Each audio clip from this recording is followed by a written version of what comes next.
Hey, before I start this video, I want to mention that I've been hearing from practically everybody that they don't really get notifications when I upload videos, at least not most of the time.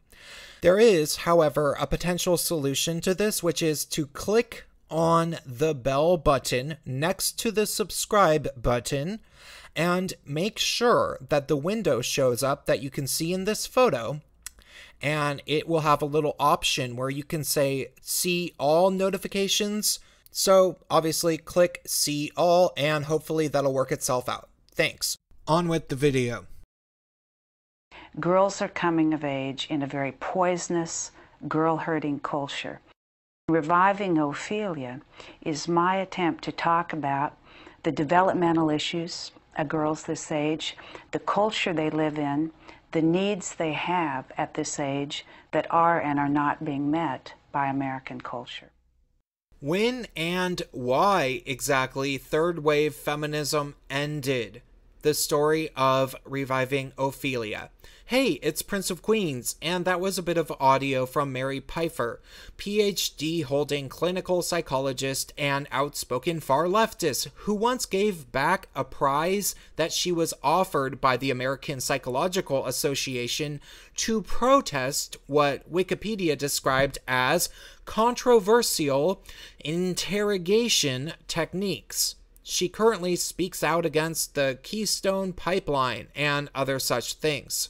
Obviously, she's a feminist, as you could tell from hearing her describe her 1994 bestseller, Reviving Ophelia, which I am more than willing to say should mark the trajectorial peak of third wave feminism, even though I have never made specific reference to the book in my examinations of third and fourth wave feminism up until this video. Still, I need to point to this book because this video is where I can hopefully put to rest the myths that the problem is third wave feminism and the myth that we are even in the third wave of feminism at all. Neither thing is true, of course, because the problem we face regarding honest gender dialogues in the Western world is the fact that the logically inaccurate ideology of feminism took over our societies. Period. And the third wave of feminism peaked in the 1990s and crashed in the aughts. It's over.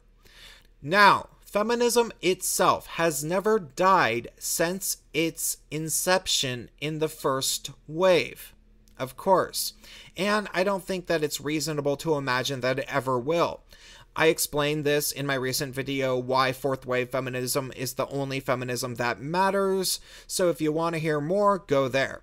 Regardless, I still can't, for the life of me, understand why anti-feminists, MRAs, skeptics, centrists, and most other sensible people, I don't understand why non-feminists haven't started referring to contemporary pop cultural feminists as fourth wave feminists, and instead so many of these people keep referring to what we're dealing with today as if it's third wave feminism, like as if Riot Girl zines are still popular or something.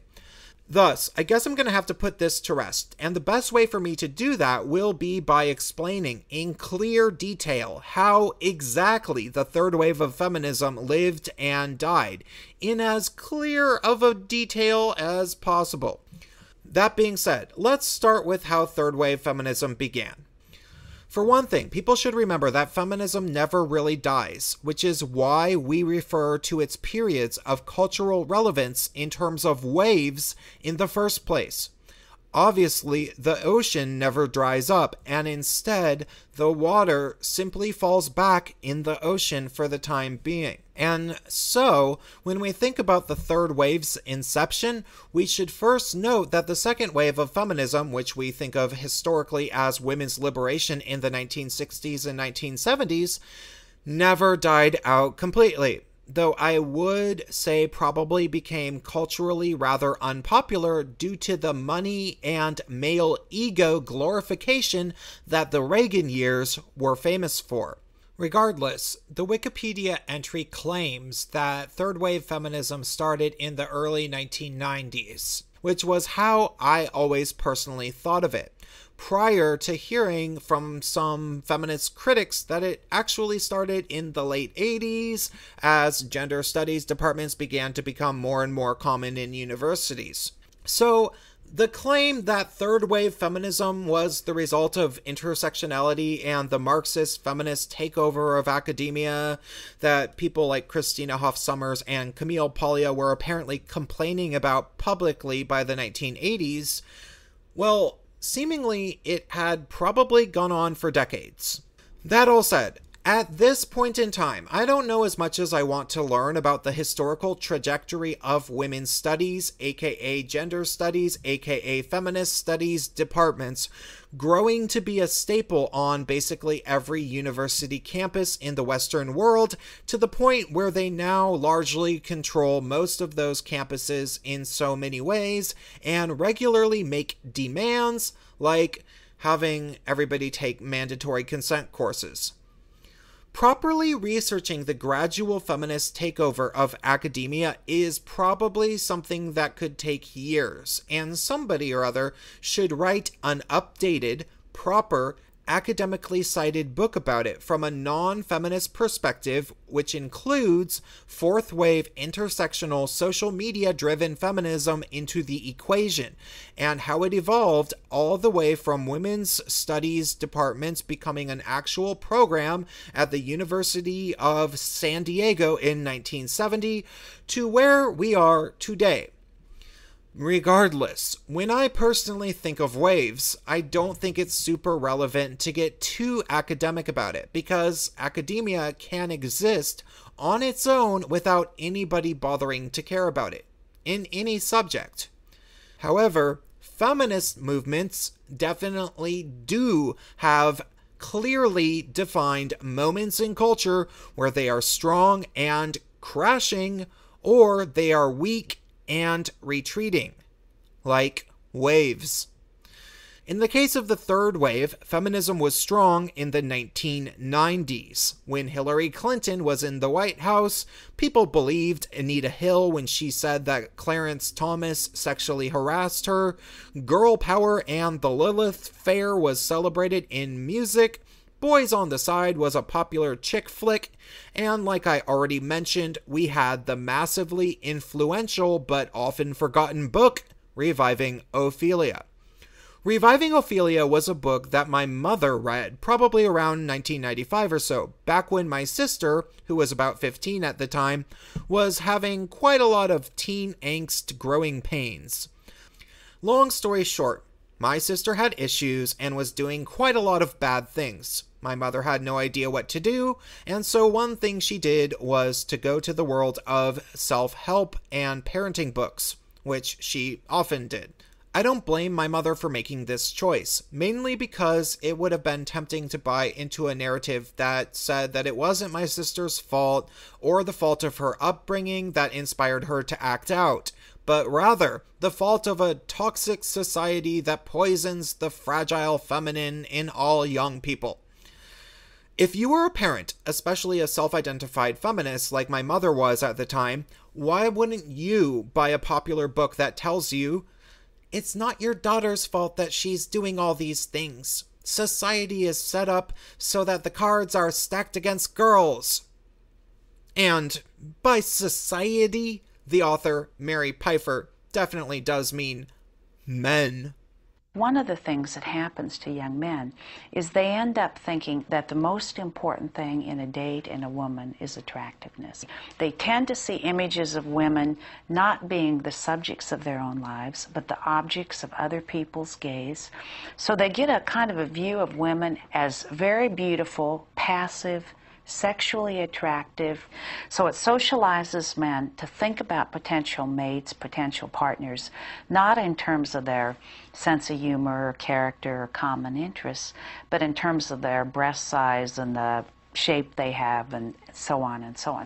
You see, even in a short 5.5-minute clip where Mary describes her book, which is supposed to be about helping adolescent girls from the torments of body image and being pressured into having sex at a young age by the media or whatever, Even in just this 5.5-minute clip, she can't help but throw a few jabs at males. Now, Mary Pfeiffer does have a PhD, and while some of you hardcore anti-feminists would probably love to assume that it's a gender studies PhD, she actually has an at least reasonably legit degree, which is in clinical psychology. And that's the same field as Dr. Jordan B. Peterson, technically.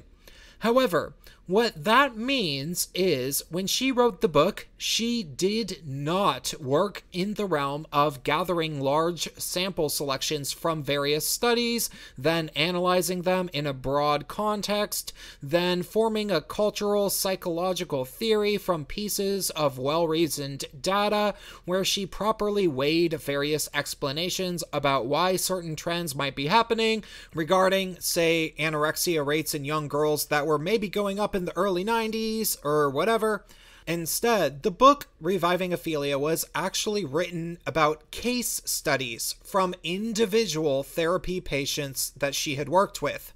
There were 6 girls, to be exact, and these girls' stories ended up becoming the thesis of an entire book that was on the New York Times bestseller list for 3 years, painting the demographic of young girls in our entire nation as being in crisis. Basically, this was The Personal is Political, the book.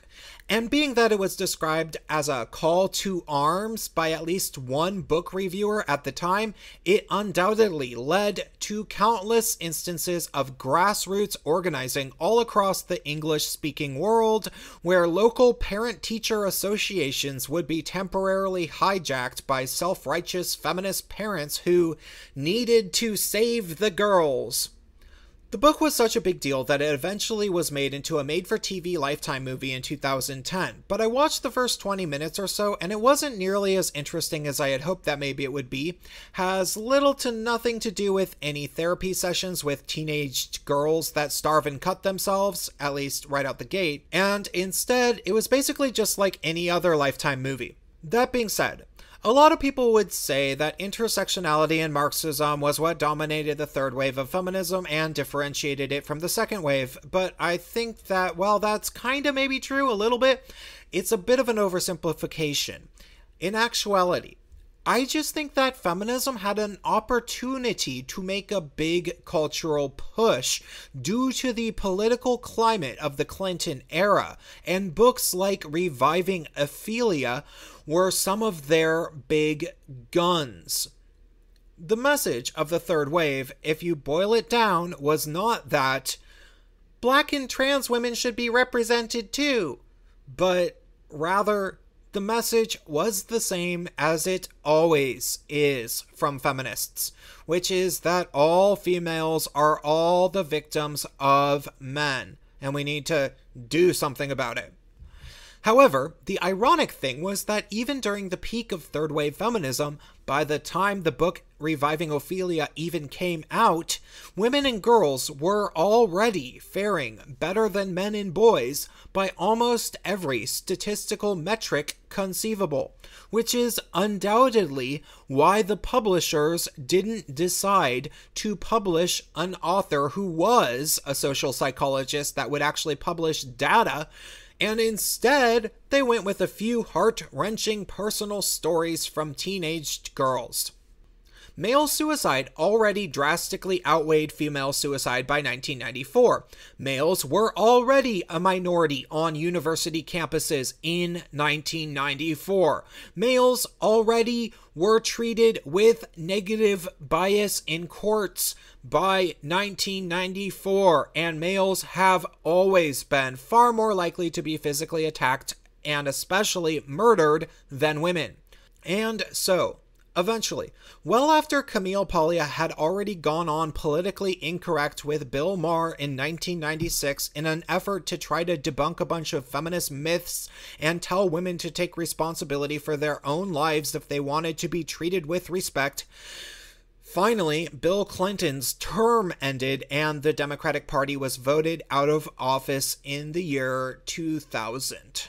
I remember this period well, and I can tell you, feminists already weren't cool by the year 2000 if you were a young person, but the final nail in their coffin on a greater cultural level was the publishing of another book that my mother at least knew about, which was The War on Boys by Christina Hoff Sommers, which was actually pretty big deal, which was kind of a big deal. And in that book, Christina Hoff Sommers explains in perfect factual feminist fashion what is actually going on using lots of data. You see, after all of the fainting and pearl clutching of the 1990s was finally over regarding alleged massive female suffering, there were at least a few people that bothered to say, wait, I don't really think that that's actually even true in comparison to males if you bother to look at the numbers. And people did really pay attention to at least a few of them for a few moments. However, The War on Boys was published in July of 2001, which was just a few months before another fairly big event, 9/11.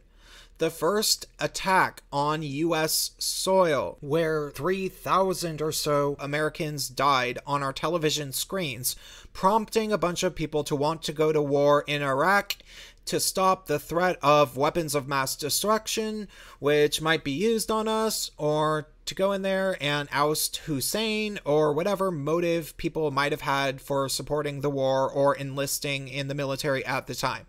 Now, for me as an individual, it's amazing to think back to the time period and think of it from other people's perspectives. You see, I was a young man of eligible military age. I saw the second Twin Tower fall from my dorm window, and I even knew people who signed up for the military during that time. Thus, despite Christina Hoff Sommers' noble efforts to draw attention to the ways our society was currently giving boys the short end of the stick, even back in the early 2000s, even in spite of her efforts, the 2000s didn't become a decade of men's rights advocating. It did not become egalitarian, gender balancing, tipping in the favor of males so that things would start to even out. Rather, the political climate of the aughts was all about the war, protesting the war, supporting the troops, protesting the people that didn't support our troops, or anything and everything possibly related to that. And of course, on the side, you also had all sorts of LGBT organizations marching for gay marriage because George W. Bush kept baiting the community by saying that he was going to make it constitutionally illegal for gays to get married. Like I cared at all, which I didn't. And so, by 2004, almost nobody was thinking about who has it worse, males or females? Because, to be perfectly truthful, the most culturally influential Marxist feminist types were mostly more concerned with ending what they felt was a pointless capitalistic war, and anybody who cared about male issues probably had their hands more than full dealing with endless veterans and complications from guys who went to war. Thus, third wave feminism ended due not to being thoroughly defeated, but by fading into obscurity. However, of course, the gender studies departments kept doing their thing because nobody got rid of them like they probably should have. And eventually, due to the internet, fourth wave feminism was able to come back 10 times as powerful as the third wave. Or really, in a sentence, third wave feminism ended naturally in the early 2000s because identity politics stopped being a popular topic of discussion due to the start of the Iraq War during a period when females started obviously faring better than men anyway. But of course, it slithered away to nurse itself back to health because people didn't drive a stake through its heart. Let's not make the same mistake this time. This time, we can't just let the left and the feminists go ahead and drop it and change the subject to whatever else they want to talk about after they were the ones who brought it up, not just over the past 6 years or so, but over the past 50 years. They were the people that made everything about gender. They were the people that said that females were the victims of males, period, in society, period. They were the ones that said that. And things developed around that notion for over 50 years in the West and became what it is today, where males are systemically oppressed. So it's tempting for us, as people who don't necessarily like identity politics or whatever, to want to say, screw identity politics, we don't want to do that, blah, blah, blah, blah, blah. But in terms of gender dynamics, it's very, very, very easy to point out the systemic discrimination against males. So it's not enough to just say, oh, okay, you guys actually kind of had it wrong, and we're just not going to talk about this anymore because we don't like identity politics. No, that's not okay. We have to bury the hatchet. We have to say, okay, you have it wrong, wrong, wrong. What you're saying is the exact opposite of the truth. Males are the ones that are oppressed now. I did not want to get to a point in my life where I would feel like I was complaining about some sort of systemic thing that had to do with me, because I've always felt like I was somebody that would like to persevere instead. And, you know, for the most part, I don't feel personally victimized. I didn't ever go through the family court. I wasn't, I mean, I don't know how many opportunities were denied to me directly. I was never told, oh, well, you can't do this because you're male or whatever. But those things are certainly there. Those systemic barriers holding men back are certainly there. And until we directly admit to them, we're not going to achieve anything. So you have to be a men's rights advocate. You can't just kind of dislike feminism. That's not enough. All right?